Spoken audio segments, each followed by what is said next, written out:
A very good morning to all my dear friends. So friends, आज का video बहुत special है। शायद आपने इमेजिन भी नहीं किया होगा। आज के इस वीडियो में मैंने पारद के रिलेटेड जितने भी टॉपिक्स हैं एक ही वीडियो में कवर किया है। तो अगर आप भी सिक्वेंसली पढ़ोगे तो आपको अगर 15 मार्क्स के लिए क्वेश्चन आएगा तो ये समझ में आ जाएगा कि उसमें कौन से पॉइंट कवर करने हैं हमें, और किस ट्रिक से मैं आपको ये समझाने वाली हूँ वो ट्रिक भी मैंने आज लेकर आई हूँ। तो एंड तक प्लीज़ वीडियो ज़रूर देखना, उसकी वजह से आपको पूरा पारद मतलब अच्छे से समझ में आ जाएगा। ठीक है फ्रेंड्स, तो चलो स्टार्ट करते हैं। पारद विज्ञानियम। सर्वप्रथम पारदमध्ये पारदाविषयी काही माहिती दिली आहे, जसं की पारदला सर्वश्रेष्ठ आणि योगवाही द्रव्य मानलं गेले आहे। त्याची मात्रा आपल्याला माहिती आहे, औषधामध्ये जे आपण यूज करतो तर औषधाची मात्रा तर कमी होतेच, परंतु औषधाची कारमुकता वाढते। म्हणजे पारद जेव्हा आपण यूज करतो तर जेवढी आपल्याला रिक्वायर्ड क्वांटिटी असते त्यापेक्षा कमी ती भेटते आपल्याला, आणि औषधाची जी कारमुकता आहे ती वाढते असं सांगितलेलं आहे। आपल्याला सर्वांना माहिती आहे पारदाला आपण भगवान श्री शंकराचे वीर्य मानतो, आणि देहातील हा एक प्रसादभूत धातू आहे, त्यालाच रस पण म्हटलेला आहे। नेक्स्ट पॉइंट आहे इम्पॉर्टंट, आपण निरुक्तीविषयी पाहणार आहे। ठीक आहे, निरुक्तीमध्ये दिलेला आहे श्लोक, रसनात सर्व धातूनां रसः इत्यभिधीयते जरारुक मृत्युनाशाय रस्यते वा रसोमतः। याचा मिनिंग काय आहे फ्रेंड, तो सर्व धातूंमध्ये म्हणजे बुभुक्षित आहे, सर्व धातूंना सामावून घेण्याची त्यामध्ये ताकद आहे। वार्धक्य, विकार, मृत्यू या सर्वांना तो नाश करतो। पर्याय खूप सारे दिलेले आहेत फ्रेंड। धार्मिक अगर रिलेटेड पाहिलं तर त्याला शिववीर्य, हरबीजम, प्रभू, शिवबीज असं म्हणतात। देहवादात्मक बघितलं तर अमृत, रसायन, मृत्यूनाशन। धातुवादात्मक पाहिलं तर रस, महारस, रसराज। स्वरूपात्मक पाहिलं तर सुवर्ण आणि महातेज। दार्शनिक पाहिलं तर जीव आणि दिव्य। गुणात्मक पाहिलं तर आनंद, सूक्ष्म, अमर। आणि गत्यात्मक पाहिलं तर चपल, रस, चपल, चल, धूर्तक आणि खेचर। सो फ्रेंड, नॉर्मली तुम्हाला जे माहिती आहे तसं पण लिहू शकता किंवा अशा पॉईंटमध्ये तुम्ही लिहू शकता। आता स्पेशली त्याचं प्राप्तिस्थान आहे थर्ड पॉईंट। ठीक आहे, तो कुठे कुठे भेटतो तर Africa, America, Australia, Italy, Hungary, Albania, Romania, Russia आणि स्पेनमध्ये। आणि त्यानं म्हणजे ह्याच्या फॉर्ममध्ये काय म्हणतो आपण, मिक्स्ड फॉर्ममध्ये, जसं की हिंगूळ जे आहे त्याचं खनिज आहे पारदाचं। ठीक आहे, त्याच्यामध्ये बी काही क्वांटिटीमध्ये तो आढळतो, आणि ते स्पेशली उत्तरेकडे जे दरद देश आहे तिथे सांगितलेलं आहे हिंगूळ आढळतो म्हणून। त्याची खनिजे पण आपण दोन ह्याच्यामध्ये क्लासिफाय करतो फ्रेंड, एक तर मुक्त अवस्था आहे आणि संयुक्त। मुक्त म्हणजे फ्री फॉर्ममध्ये आणि कंबाईंड फॉर्ममध्ये। ठीक आहे, मुक्त जे आहे त्याला प्राकृतिक, नेटिव्ह आणि सहज पारद म्हणतात। खूप अल्प प्रमाणात आढळतो। जे पारदाचे कण आहेत ते हिंगुळाबरोबर पसरलेले मिळतात, आणि ह्याच्या खाणी इटली आणि स्पेनमध्ये आहेत। आणि संयुक्त अवस्थेत जे जे तुम्हाला माहिती आहे HGS, HG2, Cl2, HGO, चरमार, हिंगुल, कॅलोमल, गिरिसिंदूर हे त्याची नावं दिलेली आहेत। आता आपल्याला सर्वात इम्पॉर्टंट टॉपिक दोष, स्पेशली पण फ्रेंड्स याच्यावर क्वेश्चन येऊ शकतो, कारण दोष एवढे डिटेलमध्ये यांनी एक्सप्लेन केलेले आहेत, त्यामुळे त्याच्यावर पण स्पेशल क्वेश्चन येऊ शकतो। तर तुम्ही हे व्यवस्थित पहा फ्रेंड। दोष कशाला म्हणतो आपण, औषधी उपाययोजनेतून शरीरावर अनिष्ट परिणाम दाखवणारे जे गुण असतात त्यांनाच पारदाचे दोष म्हणतात। म्हणजे आपण औषधीसाठी यूज करत आहेत, पण त्याच्यावर ते यूज केल्याच्या नंतर जर आपल्या बॉडीवर काही वाईट बॅड इफेक्ट होत असतील तर त्याला आपण म्हणतो पारद दोष। तर फ्रेंड, यामध्ये टोटल 3 प्रकारचे पारद दोष पहिल्यांदा सांगितलेले आहेत त्यांनी, नैसर्गिक दोष, यौगिक दोष आणि औपाधिक, किंवा त्याला सप्तकौंचिकी दोष म्हणतो। ठीक आहे, सो फ्रेंड्स, पहिल्यांदा आपण ह्याची डेफिनेशन पाहूया की औपाधिक दोष कशाला म्हणतात। तर औपाधिक दोष म्हणलेला आहे, इथे मी डेफिनेशन लिहिली आहे त्याची। औपाधिक किंवा सप्तकंचुकी म्हणजे बुभुक्षित पारदाच्या रासायनिक प्रक्रिया घडून येतात, त्यामुळे आवरणे तयार होतात, त्यालाच कंचुकी दोष असे म्हणतात। 7 दोषांचे आवरण असते म्हणून त्याला सप्तकंचुकी म्हणतात। काय म्हणलेलं आहे, कारण का पारद बुभुक्षित आहे, स्वतःला बाकीच्यांमध्ये सामावून घेतं किंवा त्याच्यासोबत रिॲक्शन करतं रासायनिक प्रक्रिया, त्याच्यामुळे आवरणे तयार होतात, आणि त्यालाच कंचुकी दोष म्हटलेले आहे। ठीक आहे, आता पहा फ्रेंड, नैसर्गिक दोष मध्ये काय दिलेलं आहे, पारदामध्ये स्वतंत्र रीतीने जे दोष राहतात त्यांना नैसर्गिक, स्वतंत्र रीतीने जे असतात। आणि पारद जेव्हा शुद्ध असो का अशुद्ध असो, ते जर अतिमात्रात सेवन केलं तर नैसर्गिक दोष तयार होतात असं सांगितलेलं आहे। ठीक आहे, तर टोटल फक्त 3 आहेत फ्रेंड, विष, वन्नी आणि मल। कोणकोणते आहेत, विष, वन्नी, मल। तर त्याचा विष म्हणजे मृत्यू, म्हणजे विषामुळे मृत्यू येते, वन्नीमुळे संताप, आणि मलाचे सेवन केल्यामुळे मूर्छा। तर याचा एक श्लोक पण आहे बघा फ्रेंड इथे, विषम वह्नि मलश्च इति दोषः नैसर्गिक आश्रयः रसे मरण संताप मूर्छना हेतवः क्रमात. खूप इझी श्लोक आहे बघा फ्रेंड, मी तुम्हाला लर्न करून घेते. मला सांगा पहिले नैसर्गिक दोष कोणकोणते आहेत? 3 आहेत ना. विष आहे, त्याच्यानंतर वन्नी आणि थर्ड वाला आहे मल. तर तिन्ही अगोदर लिहून घ्यायचे. शैती दोष हे सर्व कोणते दोष आहेत? नैसर्गिक, म्हणून नैसर्गिक आश्रय. त्यानंतर लिहायचं रसे. विषमुळे काय होते? मरण, वन्नीमुळे संताप आणि मलमुळे मूर्छना. हे 3 लिहायचं. मग लास्टला हेतवः क्रमात. सिंपल आहे बघा फ्रेंड. विषम वह्नि मलश्च इति दोषः नैसर्गिक आश्रयः रसे मरण संताप मूर्छना हेतवः क्रमात. ओके. सो फ्रेंड नेक्स्ट आहे यौगिक. यौगिकमध्ये 2 दिलेले आहेत. ठीक आहे. तर याच्यामध्ये जाड्य, आदमान आणि कुष्ठ या दोघांमुळे काय होते? जाड्य, आदमान आणि कुष्ठ म्हणजे ह्यांचा जर अतिसेवन केलं, यौगिक दोषयुक्त जर पारद अतिसेवन केलं तर त्यामुळे जाड्य, आदमान आणि कुष्ठ होते. ठीक आहे फ्रेंड. इथे दिलेलं आहे की जे भूगर्भात खनिज अवस्थेत पारद असते तर त्याच्यामध्ये आपल्याला हे 2 दोष आढळतात. जे भूगर्भामध्ये खनिज अवस्थेत जे पारद सापडते त्याच्यामध्ये हे 2 दोष असतात, नाग आणि वंग. आणि ते जे नाग आणि वंग आहेत हे जे 2 धातू आहेत ते त्याच्या मिश्र फॉर्ममध्ये सापडतात. आणि जेव्हा 2 धातू म्हणजे हे जे 2 आहेत नाग आणि वंग, हे जे 2 धातू आहेत तर त्याचा जे विलयन बिंदू आहे, मेल्टिंग पॉईंट ज्याला आपण म्हणतो, खूप कमी आहे. त्याच्यामुळे तो पारदात एकजीव होतो असं म्हटलेलं आहे. तर तुम्हाला बस इतकं लक्षात ठेवायचं आहे की त्यांचा विलयन बिंदू कमी असल्याने ते पारदामध्ये एकजीव होतात. ठीक आहे. नाग आणि वंग. लास्ट वाला आहे फ्रेंड औपाधिक किंवा त्यालाच आपण सप्तकंचुकी दोष म्हणतो. कंचुकीचा मिनिंगच असते आवरण. आपण डेफिनेशन ऑलरेडी पाहिली आहे. तर टोटल ह्याच्यामध्ये 7 आहेत फ्रेंड. परपटी, पाटिनी, भेदी, द्रावी, मलकारी, अंधकारी, ध्वंशी. त्या अगोदर फ्रेंड आपण यौगिक दोषचा श्लोक पाहून घेऊया जल्दी से. यौगिक दोषचा श्लोक पहा फ्रेंड. यौगिको नागवंगो द्वौ तौ जाड्य आदमान कुष्ठ दो. काय काय आहे यौगिक? पहिल्यांदा काय यौगिक दोष असल्यामुळे स्टार्टिंगला यौगिक लिहायचं. त्याच्यानंतर 2 दोष कोणते आहेत यौगिक? एक आहे नाग आणि दुसरा आहे वंग. ठीक आहे. तर नागवंगो द्वौ तौ, त्याच्यामुळे काय होते? जाड्य, आदमान आणि कुष्ठ, म्हणून जाड्य, आदमान, कुष्ठ दो. तर श्लोक होते यौगिको नागवंगो द्वौ तौ जाड्य, आदमान, कुष्ठ दो. Okay friends. सो फ्रेंड्स बघा औपाधिक दोष आपण पाहिले 7 कोणकोणते आहेत? परपटी, पाटिनी, भेदी, द्रावी, मलकारी, अंधकारी, ध्वंशी. ठीक आहे. तर परपटी म्हणजे काय असते की ह्याच्यामध्ये शरीर जे आहे परपटी प्रमाणे सुकते. आपण परपटी तयार केली होती. ठीक आहे. त्याप्रमाणे सुकते. पाटिनी म्हणजे विदारकत्व, फुटल्याप्रमाणे वेदना होतात. असं लक्षात ठेवा तुम्ही. ते हातामध्ये बाया पाटल्या घालतात ना, ते फुटल्यासारख्या वेदना, तसं थोडंसं. भेदी म्हणजे मलभेद. ठीक आहे. द्रावी म्हणजे शरीर धातू शैथिल्य येते. मलकारी म्हणजे दोषवर्धन होते. अंधकारी म्हणजे अंधत्व येते. आणि ध्वंशी म्हणजे स्वराघात होतो. आणि ह्याचा प्रत्येकाचं आता परपटी एक भूमीज दोष आहे.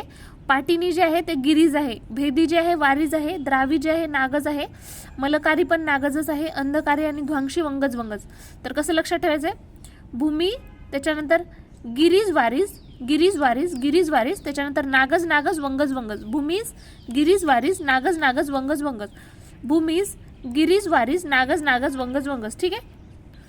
आणि ह्याचं काय आहे? परपिटी, पाटिनी, भेदी, द्रावी, मलकारी, अंधकारी, ध्वंशी. यासाठी एक ट्रिक पण बनवली होती मी. पप्पा बिडी पिऊन मॅड झाले. डबल पी आहे ना, पहिलं पी म्हणजे परपटी, सेकंड पी म्हणजे काय आहे? पाटिनी. ठीक आहे. पप्पा, पी डबल पी. ठीक आहे. पप्पा. बी बी फॉर भेदी, डी फॉर द्रावी, भेदी, द्रावी. ठीक आहे. मॅड, एम फॉर मलकारी, ए फॉर अंधकारी अँड डी फॉर ध्वंशी. मॅड म्हणजे एम फॉर काय आहे? मलकारी, अंधकारी, ध्वंशी. ठीक आहे. असं तुम्ही म्हणजे जर तुम्हाला राहत नसेल लक्षात तर ठेवू शकता. आणि दुसरं जे होतं ह्याच्यामध्ये सेकंड वाली जी होती भूमीज, गिरीज, बीजी, बी फॉर भूमीज, जी फॉर गिरीज. ठीक आहे. व्ही फॉर वारीज, त्याच्यानंतर एन, नागज 2 वेळेस आहे ना, NV. म्हणजे आपल्या फ्रेंडच्या नावावरून पण लक्षात ठेवू शकता तुम्ही. जसं कोणाचं नाव जर NVच्या रिलेटेड असेल तर तसं लिहू शकता, तसं पण लक्षात ठेवू शकता. ठीक आहे. तर बघा ह्याच्यामध्ये काय आहे? BG, बी फॉर भूमीज, जी फॉर गिरीज. ठीक आहे. आणि VNV, व्ही फॉर वारीज, एन फॉर नागज आणि व्ही फॉर वंगज. पण फक्त एवढं लक्षात ठेवायचं नागज आणि वंगज ते 2 वेळेस लिहायचे. ठीक आहे फ्रेंड. सो फ्रेंड्स इथे पहा मी ह्याचा श्लोक पण सांगते लगेच. पहिल्यांदा आपले जे आहेत ते लिहायचं. परपटी लिहायचं, त्याच्यानंतर पाटिनी, नंतर भेदी. पप्पा बिडी पिऊन मॅड झाले. ठीक आहे. पी परपटी, पाटिनी, भेदी, द्रावी, मग मलकारी, लास्टला तथा लिहायचं. मग अंधकारी, आणि अंधकारी तथा ध्वांशी विज्ञेया सप्तकंचुकी, अंधकारी तथा ध्वांशी विज्ञेया सप्तकंचुका. ठीक आहे, आपण डेफिनेशन ऑलरेडी पाहिली आहे की पारदाच्या रासायनिक प्रक्रिया घडून येतात त्यामुळे आवरणे तयार होतात, त्यालाच कंचुकी दोष म्हणतात. आणि ती आवरणे 7 असल्यामुळे आपण काय म्हणतो, त्याला सप्तकंचुकी म्हणतो. ठीक आहे, तर फ्रेंड इथे पहा भूमिज दोष म्हणलेला आहे ना, तर ह्याच्यामध्ये पहिल्यांदा सांगितले जो पारा आहे, तर तो पारा जो आहे भूगर्भात जो पारा सापडतो आपल्याला त्याच्यासोबत मातीचा जेव्हा संबंध येतो तेव्हा ते परपटी दोष तयार होते आणि त्यामुळे त्याला भूमिज दोष म्हटलेलं आहे. सेकंड वाला जे आहे, जे भूगर्भात पारा आहे तर त्याचा कॉन्टॅक्ट जेव्हा पाषाणसोबत येतो किंवा त्याच्यासोबत जेव्हा तो संमिश्र होतो तर त्याच्यामुळे त्याला गिरीज दोष म्हटलेला आहे, पाटिनी दोष, गिरीज दोष. ठीक आहे, थर्ड वाला आहे पारा घेतला ते जेव्हा जलाच्या कॉन्टॅक्टमध्ये येते तर त्याला वारीज म्हणले. हे सर्वांना माहिती ना, वारी म्हणजे जल असते, गिरी म्हणजे पाषाण असते, भूमी म्हणजे माती असते, हे सर्वांना माहिती असेल. ठीक आहे, नेक्स्ट चौथा आणि 5व्या नंबरचं कोणतं होतं, द्रावी आणि मलकारी. ठीक आहे, द्रावी आणि मलकारी. तर ह्याच्यामध्ये असं सांगितलेलं आहे फ्रेंड, कारण आपण ऑलरेडी बघितलं होतं ना, हे नाग आणि नागमध्ये काय राहतंय की अतिशय कमी टेम्परेचरला तो वितळतो आणि तो धातूसोबत ह्याच्यासोबत मिश्र होतो. अतिशय कमी टेम्परेचरला वितळून पारदास मिश्र होणाऱ्या नाग धातूमुळे द्रावी आणि मलकारी हे दोन हे तयार होतात दोष, आणि त्यालाच नागज दोष म्हणलेला आहे. का म्हणलेला आहे, अतिशय कमी टेम्परेचरला वितळून पारदासोबत मिश्र होणाऱ्या नाग धातूमुळे, कारण ते नाग धातूचं पण तसंच असल्यामुळे त्याला नागज म्हटलेलं आहे. आणि लास्टवाले जे अंधकारी ध्वंशी आहेत तर त्याच्यामध्ये वंगदोष जे सांगितलेलं आहे, तर त्याच्यामध्ये कोणकोणते 2 सांगितलेले, वंग धातूमुळे जे तयार होतात त्याला वंगज म्हणतात. वंगज दोष नाव का पडले, वंग धातूमुळे. ठीक आहे, अंधकारी आणि ध्वंशी. गुरुत्व आपल्याला 13.5 लक्षात ठेवायचं आहे. ह्याचं पारदचं किती, 13.5. अष्टमहादोषमध्ये काय काय येतात, तर टोटल अष्टमहादोष जे आहेत पारदाचे, नैसर्गिक दोष जो आपण ऑलरेडी 3 पाहिले होते, यौगिक दोष 2 पाहिले होते, त्याच्यानंतर फक्त 3 ॲड करायचे तुम्हाला. चपल्य, चापल्य, गिरी आणि असह्य अग्नी. त्याचा श्लोक पण आहे बघा फ्रेंड. पहिल्यांदा 2 यौगिक दोष लिहायचे, नाग, वंगो. ठीक आहे, त्याच्यानंतर वन्ही, त्याच्यानंतर चापल्यम, विषमगिरी, असह्य अग्निर्महादोषा निसर्गात पारदे स्थित. तर तुम्हाला अष्टदोषमध्ये फक्त 3 वेगळे लक्षात ठेवायचे, बाकीचे 3 नैसर्गिकच होते जे आपण पाहिले होते आणि यौगिक 2. ठीक आहे, फक्त याच्यात सप्तकंचुकी ॲड नाही आहेत. ठीक आहे, तर असं सांगितले नाग दोषयुक्त आपण पारद सेवन केलं तर व्रणोत्पत्ती, वंग दोषयुक्त जर सेवन केला तर कुष्ठ, वन्ही संताप, मल जाड्य, चापल्य बीजनाश, शुक्रक्षय, विष मृत्यू, गिरी स्फोट, असह्य अग्नी, मोह. ठीक आहे, तर ह्याच्यात सांगितले चापल्य चपलता, चंचलता ज्याला आपण म्हणतो, तर एक चपल धातू आहे ज्याला बिस्मत म्हणतो आपण, दोष होऊ शकत नाही असं सांगितले. चापल्य हे जे आहे पारदाचा दोष होऊ शकत नाही, गुण आहे असं सांगितलेलं आहे. याचा यूज काय आहे, चापल्य गुणमुळे काय करू शकतो आपण, तर पारदामध्ये भेसळ निर्माण करता येते. बिस्मत वितळून, त्याचा जे वितरण बिंदू आहे बिस्मतचा तो कमी आहे असं सांगितलेलं आहे. वितरण बिंदू जे आहे ज्याला मेल्टिंग पॉईंट म्हणतो आपण, तो कमी आहे पारदाच्या उत्कलन बिंदूपेक्षा असं सांगितलेलं आहे, त्यामुळे तो सहजपणे मिश्रित होतो असं सांगितलेलं. काय म्हणलेलं आहे, जे चपल धातू आहे म्हणजे बिस्मत, त्याचा वितरण बिंदू कमी आहे पारदाच्या उत्कलन बिंदूपेक्षा, त्यामुळे तो सहज पारदामध्ये मिश्र होतो असं सांगितलं आहे. इथे एक श्लोक पण दिलेला आहे, चपलो वृक्ष रसबंध कारकम, चपलो वृक्ष रसबंध कारकम. नेक्स्ट आहे असह्य अग्नी. असह्य अग्नीमध्ये काय दिलेलं आहे, जे म्हणजे आतापर्यंत आपण ऑलरेडी बाकीचे दोष पाहिले आहेत. ठीक आहे, उरलेले जे 3 आहेत चापल्य, असह्य अग्नी आणि गिरी, हे 3 आपल्याला डिटेलमध्ये पाहायचं. तर चापल्यचं पाहिलं आपण, आता असह्य अग्नीचं. असह्य अग्नीमध्ये काय दिलेलं आहे की जे पारद आहे त्याचा उत्कलन बिंदू आहे ना, ज्याला आपण बॉइलिंग पॉईंट म्हणतो, 357.25 डिग्री सेल्सिअस असं लक्षात ठेवा. आपल्या नीटची एक्झाम किती 360 मार्क्सची होती ना, म्हणजे ह्याची बायोची. ठीक आहे, तर तुम्ही असं लक्षात ठेवू शकता ॲप्रॉक्स त्याच्या म्हणजे 357.25 डिग्री सेल्सिअस. म्हणजे ह्या तापमानाला काय होते, पारद उडून जातो. तर अग्नी सहन करण्याची क्षमता कमी होते. पारदामध्ये जे अग्नी सहन करण्याची क्षमता कमी होते आणि प्राणवायू, क्लोरीन यांच्या संयोगामुळे कमी टेम्परेचरला पण उडतो असं नॅचरली सांगितलेलं आहे. जिथं प्राणवायू अवेलेबल आहे, क्लोरीन, तर ह्यांच्यासोबत जर तो संयोग झाला तो कमी टेम्परेचर म्हणजे एवढ्या टेम्परेचरला नॉर्मली उडतो. ठीक आहे, पण तरी पण कमी टेम्परेचरला उडतो तो. जर ते क्लोरीन आणि प्राणवायूच्या कॉन्टॅक्टमध्ये आला तर ही एक अस्वाभाविक गोष्ट आहे असं सांगितलेलं आहे. नॉर्मली कितीला उडायला पाहिजे तो, जितका त्याचा उत्कलन बिंदू आहे. पण प्राणवायू आणि क्लोरीनच्या कॉन्टॅक्टमध्ये त्याच्यापेक्षा कमी टेम्परेचरला तो उडतो, त्यालाच असह्य अग्नी म्हटलेलं आहे. नेक्स्ट आहे फ्रेंड गिरिदोष. गिरीचा अर्थ होतो पर्वत. ठीक आहे, तर ह्याच्यामध्ये दिलेला आहे नाग, वंग, अंजन इत्यादी द्रव्यांची प्रत्यक्ष संपर्क येतो, त्यामुळे हे दोष निर्माण होतात. म्हणजे जे गिरिदोष आहेत त्याच्यामध्ये जे असं सांगितलेलं आहे की हे दोष कसे निर्माण होतात, तर नाग, वंग, अंजन हे जे द्रव्य आहेत जेव्हा त्यांच्याशी प्रत्यक्ष संबंध येतो त्यामुळे गिरिदोष निर्माण होतो असं सांगितलेलं आहे. आणि आपण पाहिलं होतं गिरिदोषमुळे काय होते, स्फोट, जाड्य उत्पन्न होते. ठीक आहे, आता सर्वात इम्पॉर्टंट पार्ट आहे फ्रेंड, पारदाचे ग्राह्यत्व स्वरूप. ठीक आहे, कोणता ग्राह्य करायला पाहिजे, म्हणजे आपल्या मेडिसिनसाठी आपण जे यूज करतो तो कोणता असायला पाहिजे आणि अग्राह्य कोणता असायला पाहिजे. तर ग्राह्य पहिल्यांदा पाहू आपण.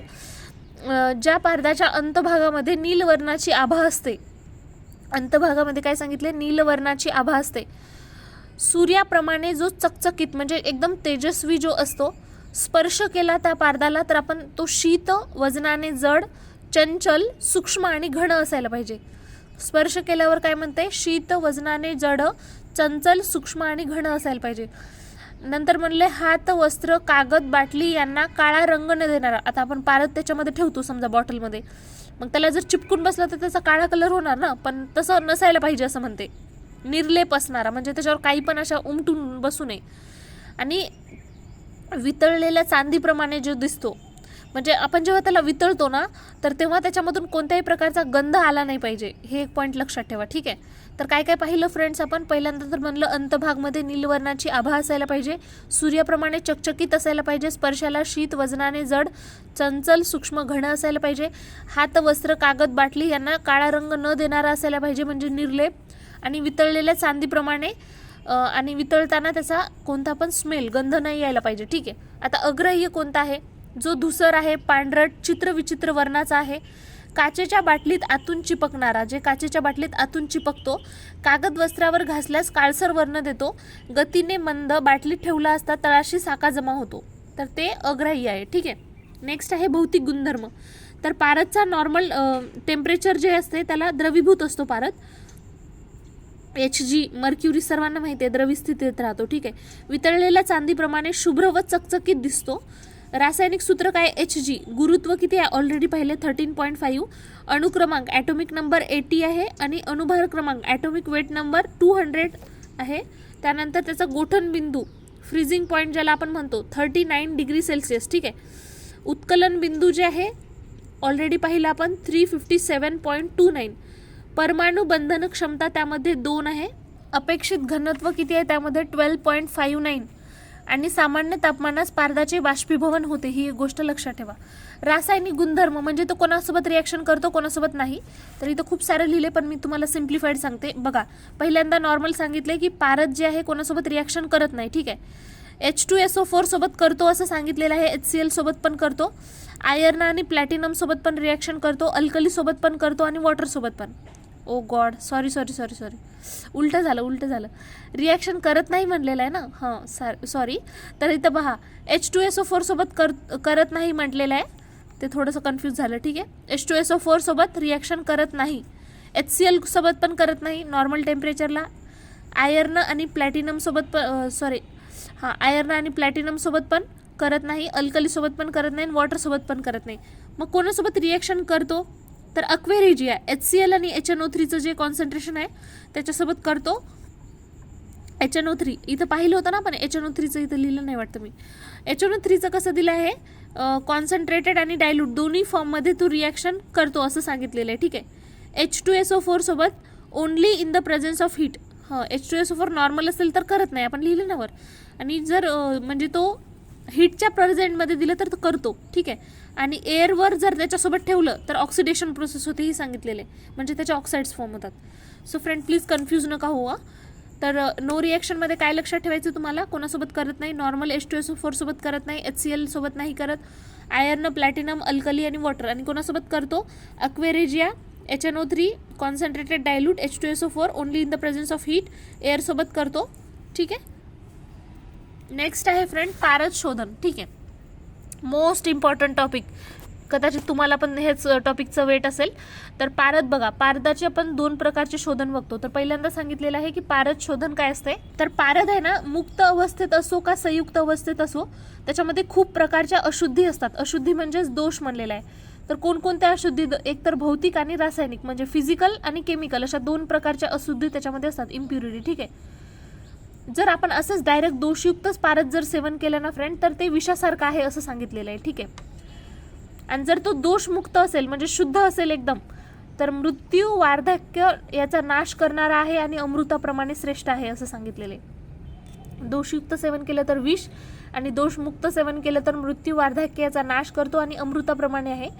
शोधन संस्कार जे आहेत, पारदावर जे आपण शोधन संस्कार करतो, तर ते पारा कोणत्या उद्देशाने वापरायचा आहे त्यानुसार ठरवलं जाते. म्हणजे हे जे आपण शोधन करत आहेत ना, तर ॲज अ कोणत्या पर्पजसाठी आपण पारा यूज करायलो, मेडिसिन किंवा बाकी कोणत्या पर्पजसाठी असं, तर त्याच्या उद्देशाने आपण त्याला संस्कार करतो. तर 2 प्रकारे मेनली इथे संस्कार सांगितलेले आहेत. एक तर व्याधी विनिशानार्थ आणि दुसरा आहे रसायन कर्म, म्हणजे व्याधीला दूर करण्यासाठी आणि रसायन कर्मासाठी. ठीक आहे. तर ह्याच्यामध्ये बघा 2 प्रकारचे शोधन आहेत, पारदाचे सामान्य शोधन आणि विशेष शोधन. जे सामान्य आपण करतो ते व्याधी विनाशनार्थ, व्याधीला दूर करण्यासाठी, पण विशेष जे आहे ते रसायन कार्यार्थ. ठीक आहे.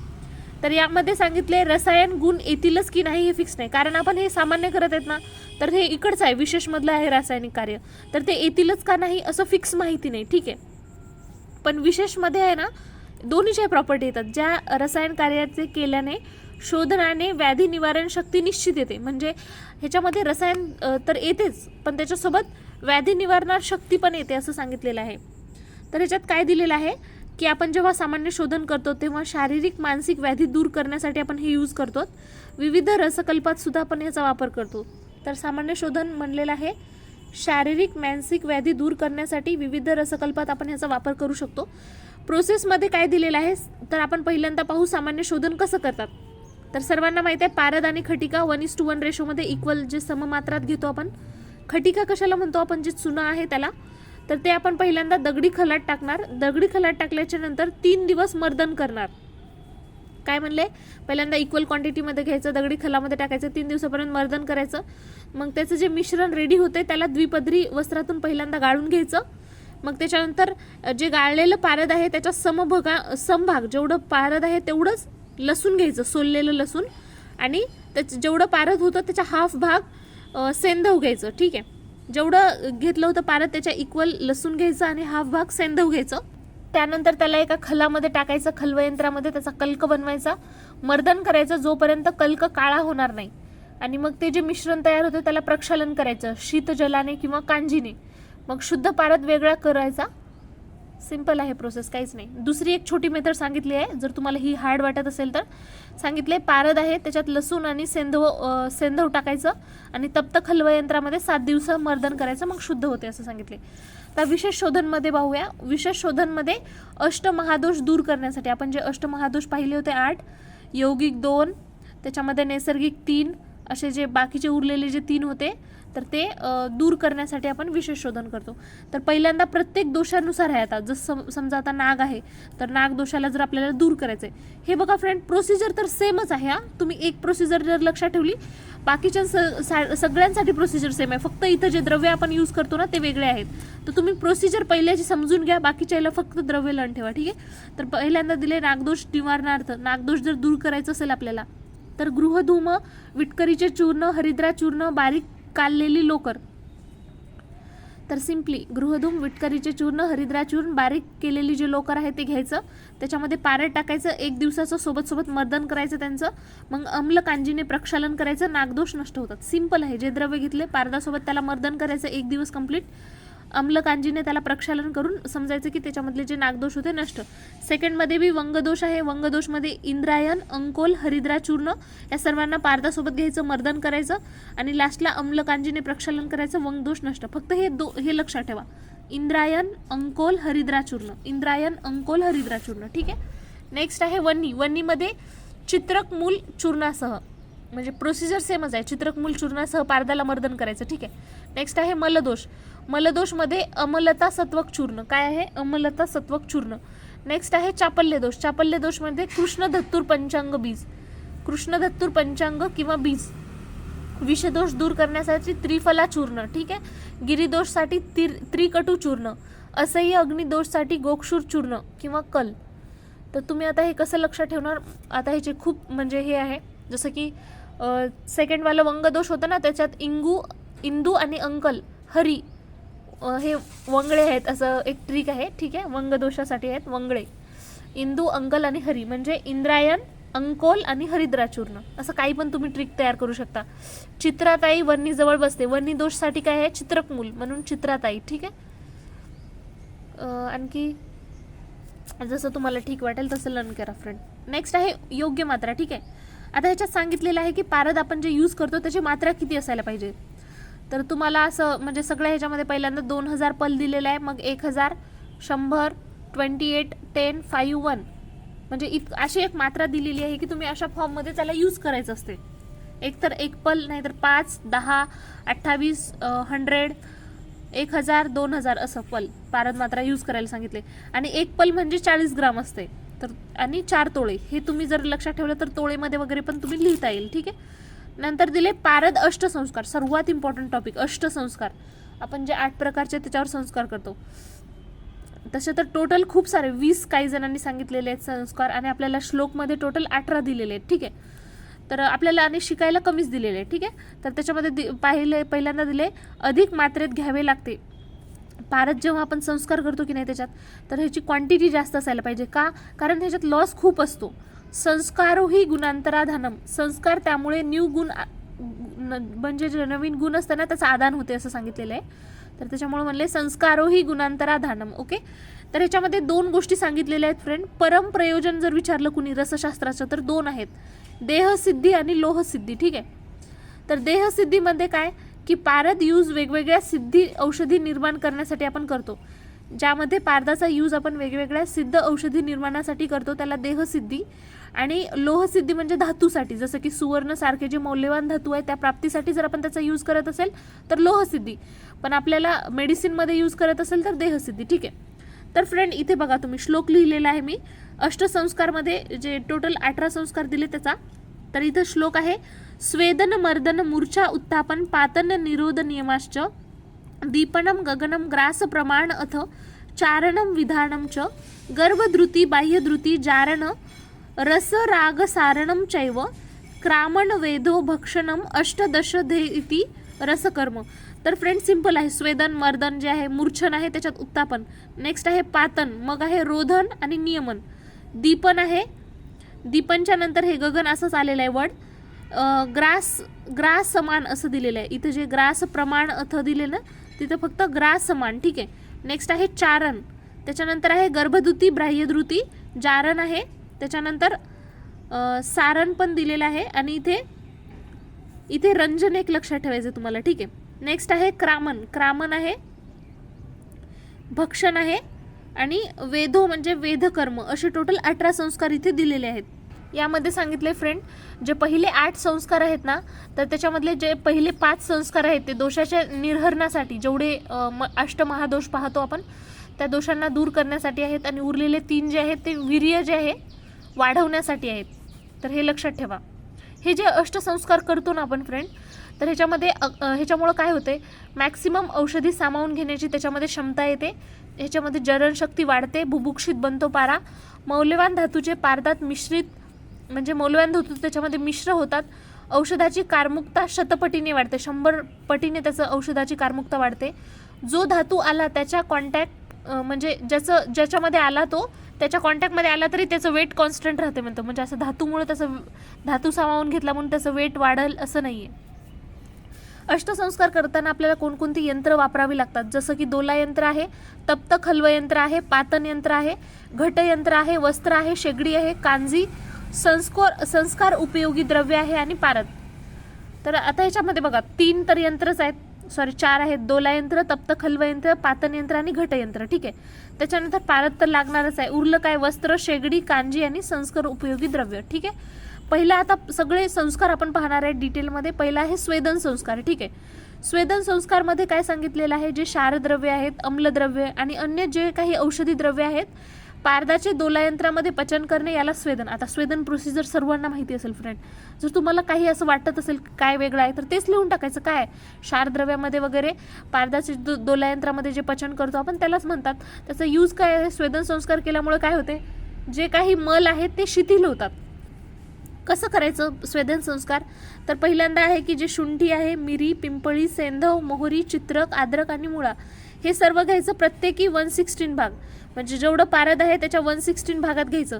इथं दिलेलं आहे रस, प्रकाश, सुधाकरण 1/8 भागात सांगितलेलं आहे, पण आपण रसरत्न समुच्चनानुसार जातो ना, तर 1/16च घ्यायचं आहे. ठीक आहे.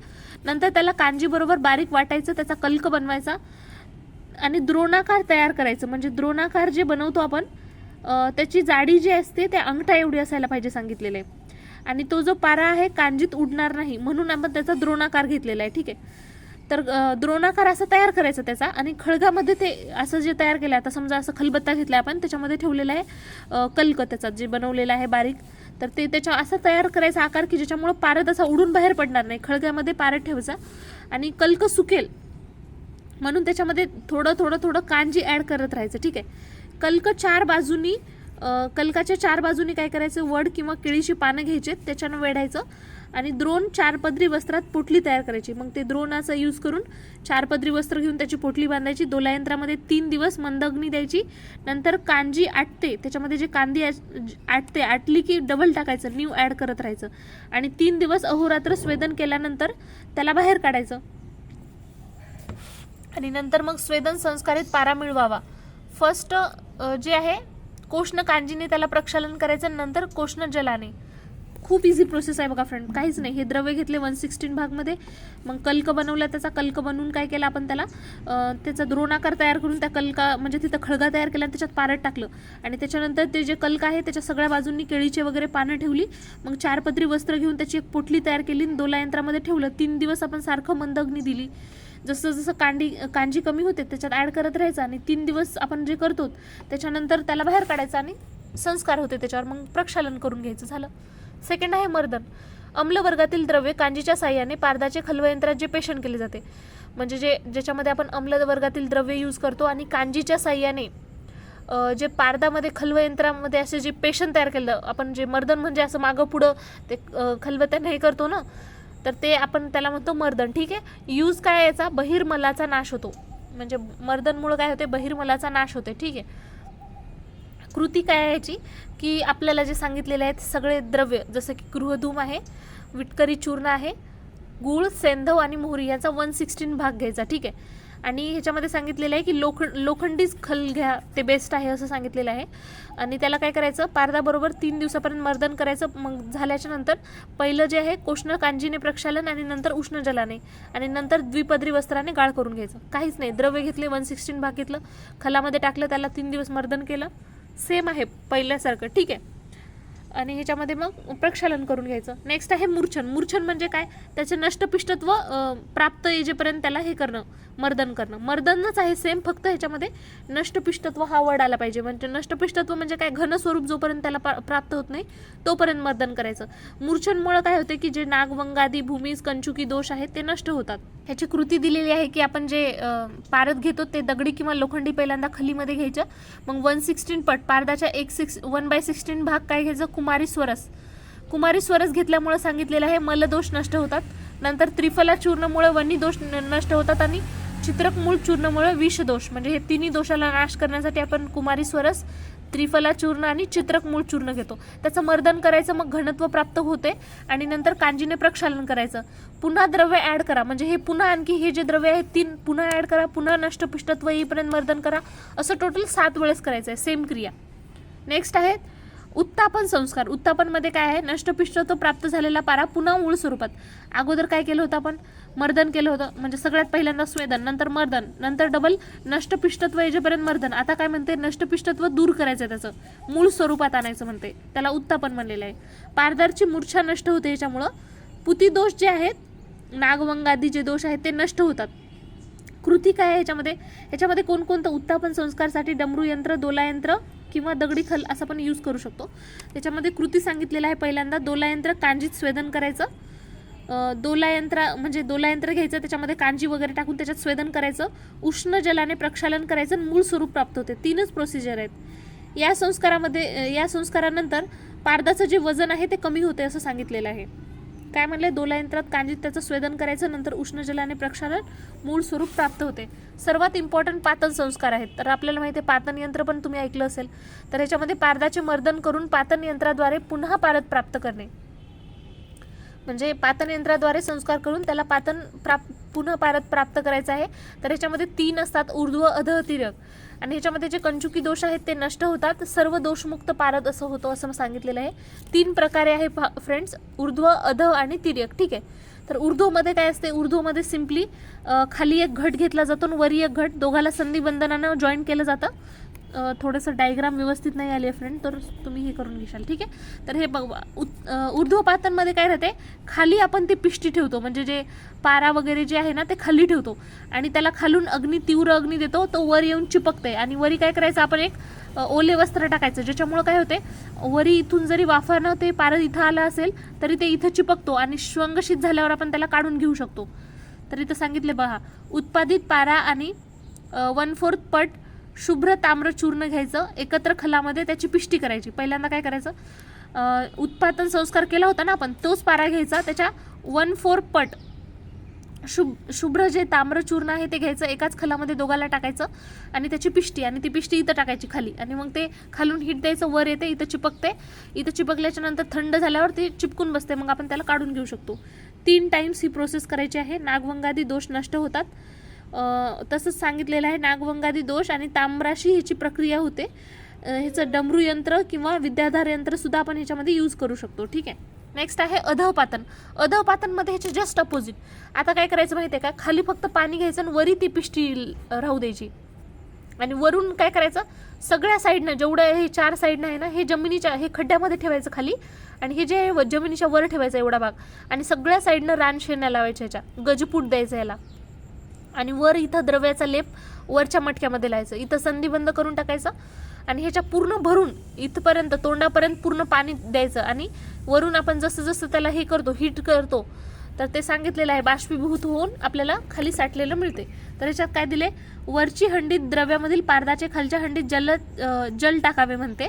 ह्याच्यामध्ये कृती काय आहे? त्रिफला, शीघ्रुत्वक, अपामार्ग चूर्ण, सैंधव, मोहरी, पारदाच्या 1/16 भाग घ्यायचं. काय काय? त्रिफला, शीघ्रुत्वक, अपामार्ग चूर्ण, सैंधव, मोहरी. त्यानंतर तप्त खलवयंत्रामध्ये टाकायचं, कांजीच्या साह्याने नष्टपिष्टत्व येईपर्यंत त्याला घोटायचं, लेप वरच्या यंत्राच्या हंडीला आतून बाजूस लावायचं. आणि ही प्रोसेस जसं 3 टाइम सांगितली होती, इथं 7 टाइम सेम प्रोसेस करायची. नेक्स्ट लास्ट वालं जे आहे तिर्यक पातन यंत्र, ह्याच्यामध्ये सांगितलेलं आहे 1/4 जेवढं पारद आहे त्याच्या 1/4 धान्यामृग घ्यायचं, कांजीच्या खलवयंत्रात म्हणजे कांजीच्या हे हेल्प करून खलवयंत्रामध्ये नष्टपिष्टत्व येईपर्यंत त्याला मर्दन करायचं. हे बघा तिर्यकमध्ये कसं राहते, इथं असे 2 राहतात, दोघाला पण वरून शराव लावायचं राहते. अशी एक तिर्यक नलिका असते. तर पहिल्यांदा काय करायचं? एक जे घट आहे त्याच्या खाली पारदाचं मिश्रण ठेवायचं आणि खालून 4 प्रहर अग्नी देत राहायचं. हे जे शराव आहे मुलतानी मातीने तिथे संधिबंद करायचं. ठीक आहे. मग काय होते? हळूहळू इकडं शीतल जल टाकतो आपण, तर ह्याच्यामध्ये हे जे नलिका आहे त्याच्यानं इथं पारद जमा होतो, तिर्यक पात्र जे आहे ते जमा होतो असं सांगितलेलं आहे. ह्याचा यूज काय काय सांगितलंय? वन्नी सहत्व, त्याला अग्नीला सहन करण्याची क्षमता येते, सर्व दोष नष्ट होतात, देहसिद्धी रसायन म्हणून यूज करू शकतो, जे कष्टसाध्य व्याधी आहेत ना त्याचा नाश करण्यासाठी यूज करू शकतो. आता नेक्स्ट आहे 5 संस्कार दोष, म्हणजे आपण जे संस्कार केलेत 5 ते सर्व दोष नष्ट होतात त्याच्यामुळं. क्लैबत्व, नपुंसकत्व, शैथिल्य प्राप्ती. पण आता हे जे पारद बनलेलं आहे त्याला जास्त क्लैबता आली आहे, नपुंसकत्व आणि शैथिल्य प्राप्त झालेलं आहे. मंदता, षंडता आणि मरणासन्न तो पारद बनतो असं सांगितलेलं आहे. ठीक आहे. म्हणजे जे 5 संस्कार आपण केले त्याच्यामुळे काय होते? मंदता, षंडता आणि मरणासन्न होतो, क्लैबता, नपुंसकता आणि शैथिल्य येते. आता जे उरलेले संस्कार आपण ह्याच्यासाठी करतो की वीर्यत्व प्राप्तीसाठी आणि नवीन गुण त्याच्यामध्ये यावं यासाठी. ठीक आहे. तर नेक्स्ट आहे रोधन. रोधनलाच काय म्हणतो आपण? बोधन संस्कार किंवा मुखकरण म्हणतो. ठीक आहे. त्याला तोंड आणणे. तर ह्याचा यूज काय आहे? वीर्योत्कर्ष, वीर्य तर वाढतेच, त्याच्यासोबत त्याला मुख निर्माण होते, चपलता येते, बुभुक्षित बनतो म्हणजे भुकेला बनतो. ठीक आहे. तर ह्याच्यामध्ये सांगितलेलं आहे स्वेदनादी 5 संस्कार, यामुळे पारदात आलेल्या क्लैबत्व, शैथिल्य नष्ट करण्यासाठी जे 5 संस्कारामुळे जे त्याच्यामध्ये क्लैबत्व व शैथिल्य आलेलं आहे ते नष्ट करण्यासाठी आपण हा वाला संस्कार करतो. कृती खूप इझी आहे. सेंधव जल 1:5 रेशोमध्ये घ्यायचं आणि नंतर पातन संस्कारित पारा घ्यायचा. काय म्हणलेलं आहे, सेंधव आणि जल 1:5 रेशोमध्ये घ्यायचं. जे पातन झालेलं आहे विधी त्याचा पातन संस्कारित पारा घ्यायचा, त्याचं 3 दिवसापर्यंत मर्दन करायचं. त्याच्यानंतर सॉरी इथे मर्दन नाही आहे, 3 दिवस कुंभात म्हणजे जे कुंभ आहे ना मटकं त्याच्यामध्ये बुडून ठेवायचं आणि नंतर रोधन संस्कार सिद्ध होते म्हणते. काहीच नाही, सेंधव आणि जल घ्यायचं, पातन संस्कारित पारा यूज करायचा तिकडचाच, 3 दिवस त्याला कुंभात ठेवायचं. नेक्स्ट आहे नियमन संस्कार. नियमन संस्कार किंवा त्यालाच नियमन किंवा संनियमन असं म्हणतो. नियमन संस्कारलाच काय म्हणतो आपण, नियमन किंवा संनियमन. ठीक आहे. चपल्यावर नियंत्रित करण्यासाठी, जे चपळता आहे ना त्याच्यावर नियंत्रित करण्यासाठी, चापल्य नष्ट करण्यासाठी हे संस्कार करतात. कृती काय आहे, करकोटी, सर्पाक्षी, वृश्चिक गवत, नागरमोथा, भृंगराज हे सगळे घ्यायचे 1:1 रेशोमध्ये. पारद जेवढा आहे तेवढंच घ्यायचं. त्याच्यानंतर त्यांचा कल्क बनवायचा, कांजी आणि जल याच्या साह्याने याचा कल्क बनवायचा. नंतर कल्कामध्ये खळगा तयार करून त्याच्यात पारद ठेवायचं, बांधन संस्कारित करायचं त्याला. आणि नंतर चौपदरी वस्त्र घ्यायचं, पोटली बांधून 3 अहोरात्र कांजीत स्वेदन करायचं. मग जे आपल्याला भेटते कोष्ण कांजी किंवा जलाने त्याला प्रक्षालन करायचं. नियमन म्हणजे काय, नियंत्रण करायचं त्याला. नियंत्रण कशावर करणार, कारण का पारदाची कसं आहे आपल्याला माहिती आहे, पारद आहे ना जास्त चपळ असते ना त्याच्यामुळे तो उडू शकतो इकडून तिकडं. त्याच्यामुळे त्याला नियंत्रण करण्यासाठी 1:1 रेशोमध्ये घ्यायचं सांगितलेलं. मग त्याचा कल्क बनवायचा, कल्कामध्ये खळगा करून त्याच्यात पारद ठेवायचं. मग नंतर चौपदरी वस्त्रामध्ये त्याची पोटली बांधून 3 अहोरात्र कांजी स्वेदन करायचं. नंतर कोष्ण जलाने धुवून घ्यायचं. ठीक आहे. नेक्स्ट आहे दीपन संस्कार. दीपन संस्कार कशासाठी करतो आपण, दीपन संस्कारमध्ये काय करतो, निरनिराळे धातू, खनिज, वनस्पती द्रव्य आणि पारद हे 3 डेज घटामध्ये त्याचं स्वेदन करायचं. ह्याचा यूज आहे दीपन संस्कार केल्यामुळे ग्रासार्थी बुभुक्षित बनवण्यासाठी. ग्रासार्थी आणि बुभुक्षित बनवायचे पारदाला म्हणून. प्रोसिजर काय आहे याच्यामध्ये, यवक्षार, सज्जीक्षार, टंकन, सेंधव, भूखल, चित्रक, मूल, शिग्रुत्वक, राई, वचा, अम्लवेतस, समुद्र लवण, बीड लवण, सौरचल, रोमक लवण, काळी मिरी, नेपाली जे शुद्ध ताम्र चूर्ण आहे 1:1 रेशो घ्यायचं पारदासोबत. खल्व यंत्रात कांजी लिंब स्वरसाने घोटावे सांगितलेलं आहे. नष्टपिष्टत्व प्राप्त झाल्यावर दोला यंत्राच्या साह्याने कांजीत 3 दिवस स्वेदन करायचं, नंतर पातन संस्काराने प्राप्त करावा. सिंपल आहे बघा. इथं यूज कशासाठी, बुभुक्षित बनवण्यासाठी, वीर्यवान बनवण्यासाठी, सुवर्णासारख्या धातूंच्या ग्रासार्थी होण्यासाठी. ठीक आहे. नेक्स्ट आहे अणुवासन संस्कार. अणुवासनमध्ये काय दिलेलं आहे, सप्तकंचुकी दोष नष्ट होतात म्हणलेलं आहे. जे 8 संस्कार झालेला पारा आहे, आतापर्यंत जे आपण 8 संस्कार केले ते जो पारा आहे ते घ्यायचा, जंबी स्वरसात घ्यायचं, 1 दिवस त्याला उन्हात ठेवायचं, नंतर ते अणुवासन संस्कार सिद्ध होतो. खूप इझी आहे पहा फ्रेंड. सप्तकंचुकी दोष नष्ट जर करायचं असेल आपल्याला, ते जे 8 संस्कार झालेला पारा आहे तो घ्यायचा, जंबी रसात ठेवायचं त्याला 1 दिवसापर्यंत उन्हामध्ये आणि नंतर त्याला अणुवासन संस्कार सिद्ध होतो. नेक्स्ट आहे पारद संस्कारांतर्गत औषधी द्रव्यांचे प्रमाण. म्हणजे समजा कुठे कुठे असं प्रमाण दिलेलं नाही आपल्याला की किती प्रमाण घ्यावं द्रव्याचं जेव्हा त्याच्यासोबत संस्कार करतो, तर त्याचं 1:16 प्रमाणच घ्यायचं पारदाच्या. ठीक आहे. हे आयुर्वेद प्रकाशकारा यांचं मत आहे. तसंच सांगितलेलं आहे की किती दिवसापर्यंत स्वेदन करायचं, तर 3 दिवस स्वेदन पॉसिबल नाही. म्हणजे जिथं जिथं 3 दिवस स्वेदन पॉसिबल नसेल तिथं कमीत कमी 1 दिवस तरी स्वेदन करायचं. आणि अग्नी कशी ठेवायची, तीक्ष्ण नसायला पाहिजे, अति तीक्ष्ण नसायला पाहिजे, ही गोष्ट लक्षात ठेवा. मोस्ट इम्पॉर्टंट गतीवाला टॉपिक आहे फ्रेंड. आपण पारद गती जे आहे त्याच्यावर सेपरेट पण क्वेश्चन येतो ना पारद गतीवर, ते तुम्ही लक्ष ठेवा. पारद गती काय आहे, तर याच्यामध्ये सांगितलेलं आहे जेवढं नॉर्मल वेट असते ना पारद्याचं, तर त्याच्या 1/8च आपल्याला संस्कार झाल्यावर भेटते. किती, 1/8. जेवढा वेट आहे त्याच्या 1/8.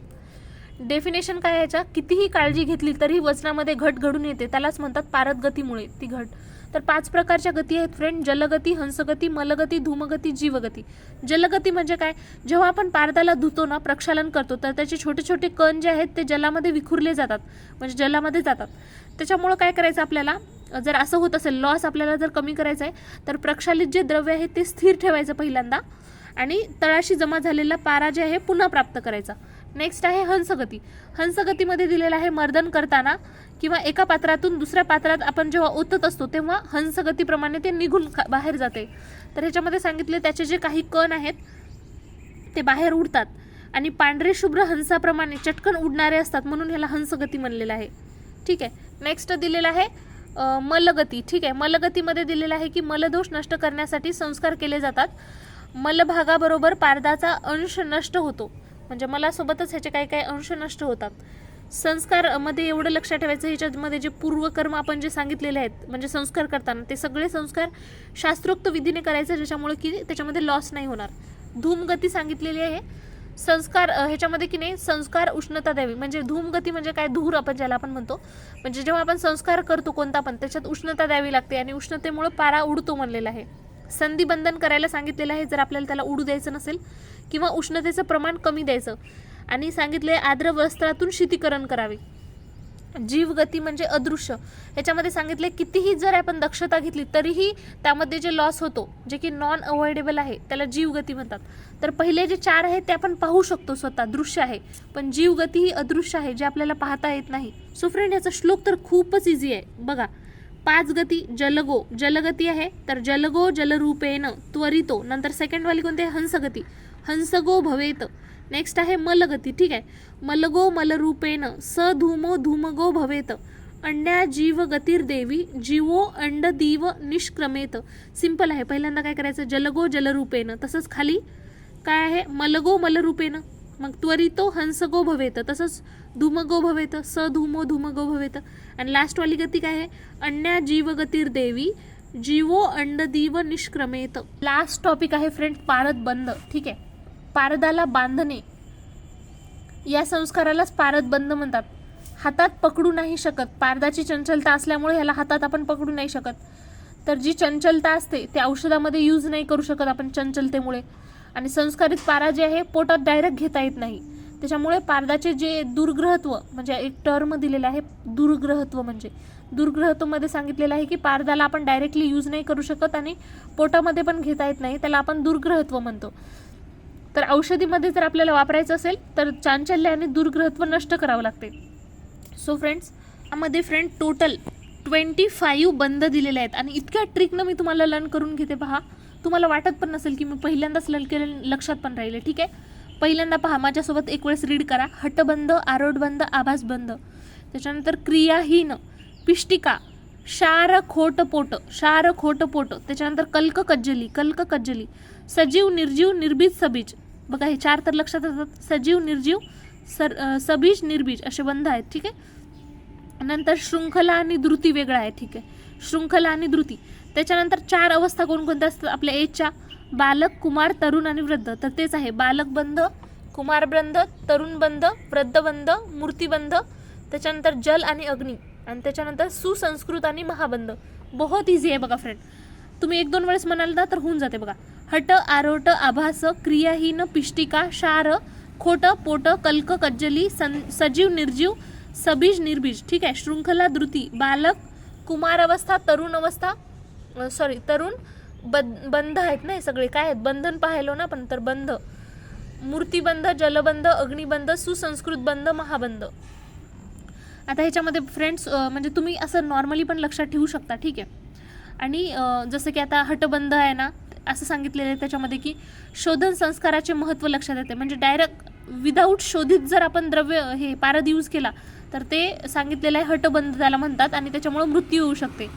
आरोढबंधमध्ये सांगितलेलं आहे की हा जो आहे विधीपूर्वक शोधन केलेला पारद असते, त्याच्यामुळं हा यूज करू शकतो आपण व्याधीनाशासाठी, क्षेत्रीकरणामध्ये श्रेष्ठ आणि रसायन म्हणून सुद्धा यूज करू शकतो.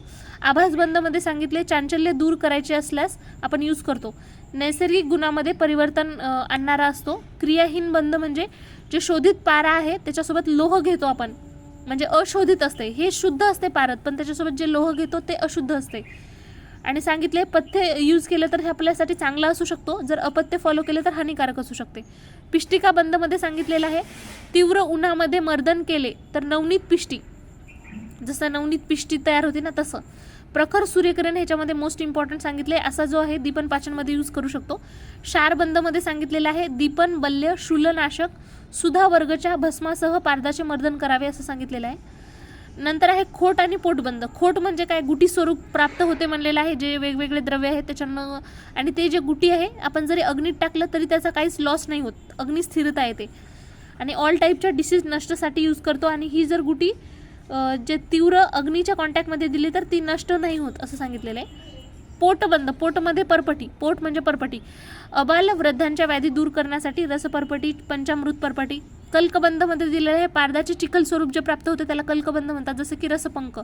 नेक्स्ट आहे कज्जली बंध. कज्जलीचं सेम तसंच आहे, गंधक आणि पारद घ्यायचं, मग ते दोन्ही शुद्ध असायला पाहिजे, त्याचं मर्दन करायचं. कृष्णवर्णी जे श्लक्ष्ण निश्चंद्र येईपर्यंत जे योगवाही द्रव्य भेटते आपल्याला त्याला कज्जली बंध म्हणतात. सजीव बंध म्हणजे मारण करूनही उष्णता दली तरी ते उडते, असं सेवन करू नये सांगितलेलं आहे.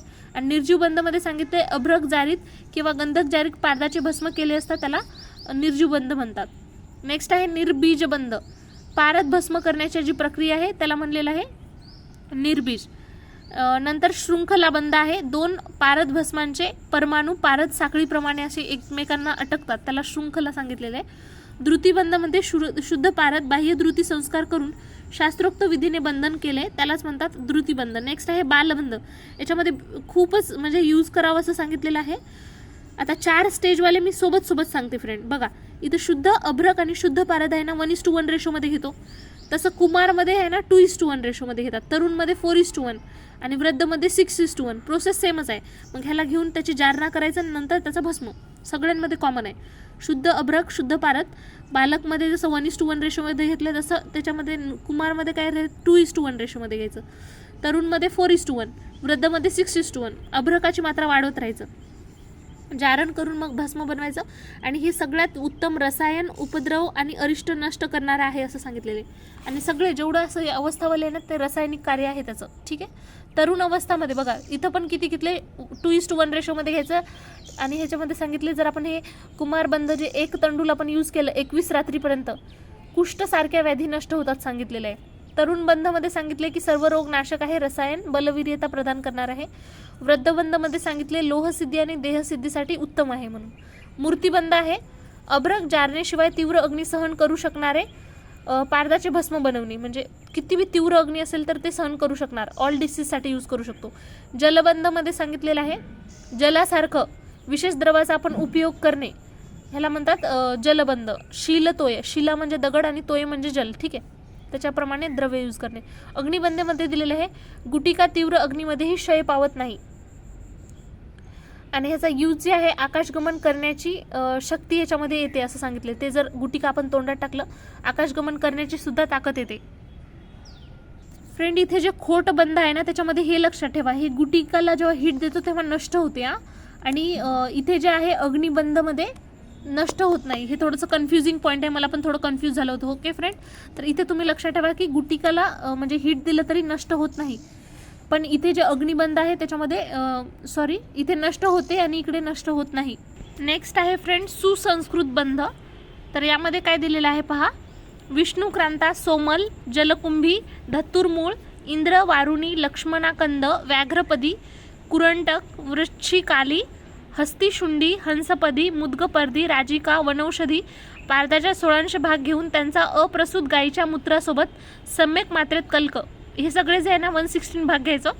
अप्रसूत जी गाय आहे त्याच्या मूत्रासोबत त्याचं काय करायचं कल्क बनवून घ्यायचं आणि मग त्याचं मर्दन करायचं वालुका यंत्रात, मग पाचन करायचं. या क्रियेद्वारे प्राप्त झालेल्या पारद भस्माचे अन्य धातूंच्या भस्मासह मर्दन करावे आणि मग वालुका यंत्रात पुन्हा पाचन करावे. अशा प्रकारे बनवल्या जाणाऱ्या पारद भस्मास सुसंस्कृत बंध म्हणतात. सगळ्यात इम्पॉर्टंट महाबंध. तर याच्यामध्ये काय दिले पहा फ्रेंड, महाबंधमध्ये दिले त्याचे गुणधर्म, जे धातू आहेत सुवर्ण रौप्य त्याच्यामध्ये धमन केल्यावरही ते एकरूप होतो असं सांगितले, पारदाशी एकरूप होतो.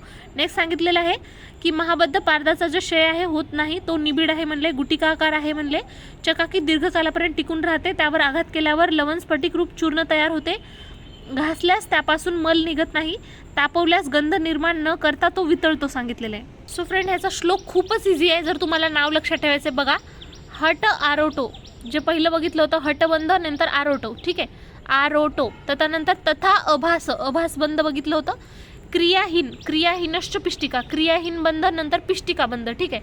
नेक्स्ट आहे क्षारह खोटश्च पोटश्च, क्षारबंध, खोटबंध आणि पोटबंध. ठीक आहे. नंतर आहे कल्कबंधश्च कज्जली, नंतर कल्कबंध होतं कज्जली बंध होतं. ठीक आहे. नंतर आहे सजीवश्चैव निर्जीवो, सजीव बंध निर्जीव बंध. नंतर होतं निर्बीज आणि सबीज, निर्बीज बंध आणि सबीज बंध. नेक्स्ट आहे शंख द्रुती बंधोच. नेक्स्ट आहे शृंखला जे बंध आहे ना त्याला शंख दिलेला आहे. ठीक आहे. नंतर आहे द्रुती बंध. नंतर आहे 4 अवस्था जे बालक, कुमार, तरुण आणि वृद्ध. बालकश्च, कुमारकः, तरुणश्च, वृद्धो, मूर्तिबद्धस्तथा अपरः, मूर्तिबंध पण आहे. त्याच्यानंतर जलबंध, अग्निबंध, जलो बंधो अग्निबंधश्च, सुसंस्कृत कृत अभिध म्हणजे सुसंस्कृत बंध एक होतं. नेक्स्ट आहे महाबंध अभिध अभिध अभिधश्च इति पंचविंशती रिरितः म्हणजे टोटल 25 दिलेले आहेत, 25 ठीक आहे. आणि महाबंध दिलेले आहेत. तर एक वेळेस पहा फ्रेंड. हटारोटो तथा अभासः क्रियाहीनश्च पिष्टिकः क्षारखोटश्च पोटश्च कल्कबन्धश्च कज्जली सजीवश्चैव निर्जीवो निर्बीजश्च सबीजकः शङ्खद्रुतिबन्धौ च बालकश्च कुमारकः तरुणश्च तथा वृद्धो मूर्तिबद्धस्तथा अपरः जलबन्धो अग्निबन्धश्च सुसंस्कृतकृत अभिधः महाबन्ध अभिधश्च इति पंचविंशतिरिरितः हटारोटो तथा अभासः क्रियाहीनश्च पिष्टिकः क्षारः खोटश्च पोटश्च कल्कबन्धश्च कज्जलिः सजीवश्चैव निर्जीवो निर्बीजस्य सबीजकः शङ्खद्रुतिबन्धौ च बालकश्च कुमारकः तरुणश्च तथा वृद्धो मूर्तिबद्धस्तथा अपरः जलबन्धो अग्निबन्धश्च सुसंस्कृत अभिधः महाबंध अभिधश्च इति पंचविंशतिरिरितः. सो फ्रेंड्स, तुम्हाला कोणकोणते श्लोक लर्न करायचे आहेत पहा. पहिल्यांदा तर पारदबंधचे टाईपवाला श्लोक लर्न करायचा आहे.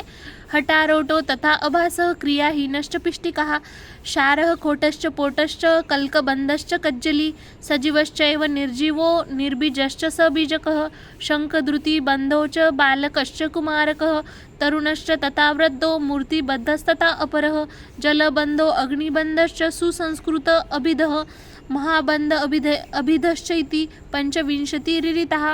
नेक्स्ट आहे पारदबंधचे डेफिनेशन वाला श्लोक. एन एन हि चांचल्य दुर्ग्रहत्वं च नश्यति रसराजश्च संप्रोक्तो बंधनार्थो हि वार्तिके. एन एन हि चांचल्य दुर्ग्रहत्वं च नश्यति रसराजश्च संप्रोक्तो बंधनार्थो हि वार्तिके. नेक्स्ट आहे पारदगतीवाला. जलगो जलरूपेण त्वरितो हंसगो भवेत मलगो मलरूपेण स धूमो धूमगो भवेत अन्या जीवगतिर्देवी जीवो अंडादिव निष्क्रमेत. जलगो जलरूपेण त्वरितो हंसगो भवेत मलगो मलरूपेण स धूमो धूमगो भवेत अन्या जीवगतिर्देवी जीवो अंडदिव निष्क्रमेत. नेक्स्ट आहे अष्टसंस्कारवाला. स्वेदन मर्दन मूर्छा उत्तापन निरोध नियमाश्च दीपन गगन ग्रास प्रमाण अथ चारण विधानं च गर्भद्रुति बाह्यद्रुति जारण रसराग सारणं चैव क्रामन वेदो भक्षणम दशध इति रसकर्मः. काय आहे फ्रेंड? स्वेदन मर्दन मूर्छा उत्तापन निरोध नियमाश्च दीपन गगन ग्रास प्रमाण अथ चारण विधान च गर्भद्रुति बाह्यद्रुति जारण रस रागणं चैव क्रामन वेदो भक्षणम अष्टदशध इति रसकर्मः. अष्टदोष वाला आहे, जे अष्टमहादोष आहे पारदवाला. ठीक आहे. नेक्स्ट दिलेला आहे नागो वंगो मलो वह्नी चापल्यम च विषमगिरी असह्य अग्निर्महादोषा निसर्गात पारदे स्थितः. नागो वंगो मलो वह्नी चापल्यम च विषमगिरी असह्य अग्निर्महादोषा निसर्गात पारदे स्थितः. नैसर्गिक दोष मध्ये दिलेले आहेत. विषम वह्नी मलश्च इति दोषाः नैसर्गिक आश्रयः रसे मरण संताप मूर्छना हेतवः कृमात. विषम वह्नी मलश्च इति दोषाः नैसर्गिक आश्रयः रसे मरण संताप मूर्छना हेतवः क्रमात.